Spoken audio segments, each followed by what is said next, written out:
presidente Andrés Manuel López Obrador, sin duda,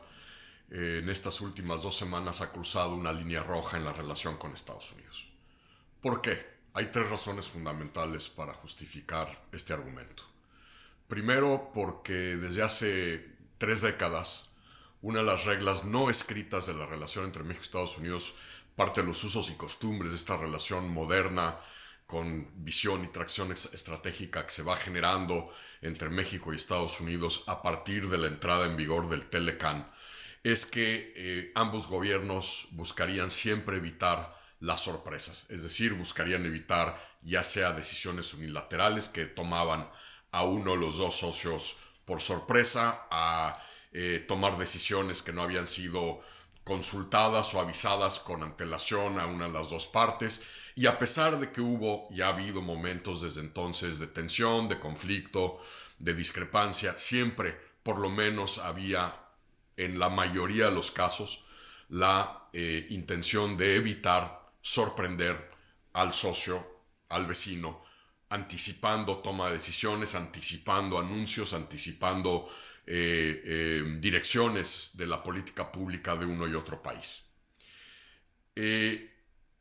Lo que hizo Andrés Manuel López Obrador esta última semana con su amenaza de no asistir a la cumbre de las Américas es claramente una violación de este precepto de las no sorpresas, porque el presidente emboscó a su contraparte estadounidense.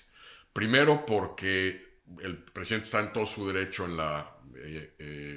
conversación telefónica que tuvo con el presidente López Obrador de abogar por quien quiera abogar, por las causas que quiera abogar, pidiendo que Estados Unidos invitase a la Cumbre de las Américas a Cuba, Nicaragua y Venezuela. Pero otra cosa muy distinta es a las pocas horas ir a una conferencia mañanera y anunciar a los cuatro vientos que le había exigido, que le había pedido a Joe Biden invitar a estos países. Eso descoloca evidentemente al gobierno y al presidente estadounidense por las aristas que el tema particularmente de Cuba, pero crecientemente de Venezuela, tienen para la política interna y para la política electoral en Estados Unidos. Y no hay otra manera de decirlo, el presidente emboscó a Joe Biden. Segunda razón, porque para un presidente que se precia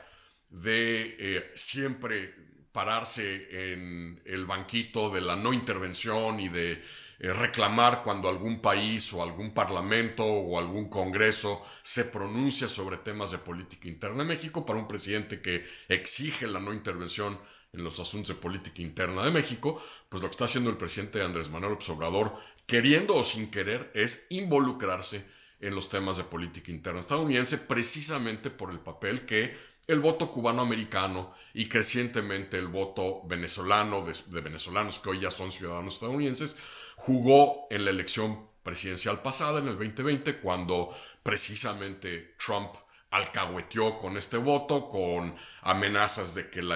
un triunfo del Partido Demócrata sería como una regresión al socialismo, y todas estas posturas de mano dura contra Cuba en particular le ayudaron a Trump y al Partido Republicano a ganar Florida en el colegio electoral. Y pues esto camino primero a unas elecciones intermedias en noviembre y luego camino al 2024, pone al presidente Biden en un predicamento. ¿Por qué? Porque primero lo hace ver débil si efectivamente la cumbre se debilita o se desmorona a raíz de esta amenaza del presidente mexicano y de los gobiernos y los países que de alguna manera se han subido al automóvil del presidente López Obrador en ese sentido. Segundo, precisamente porque el presidente requiere poder competir en Florida, pues es muy difícil poder justificar la invitación a Cuba a la cumbre, y eso le abriría una serie de frentes de política interna inmensos al presidente Biden, cara ciertamente a las intermedias, pero sobre todo a las elecciones presidenciales del 2024. Pero también en el fondo es fuera máscaras, como decimos en México, es decir, López Obrador al hacer esto, claramente, y esta es la percepción que hay en Washington, claramente está apostando por darle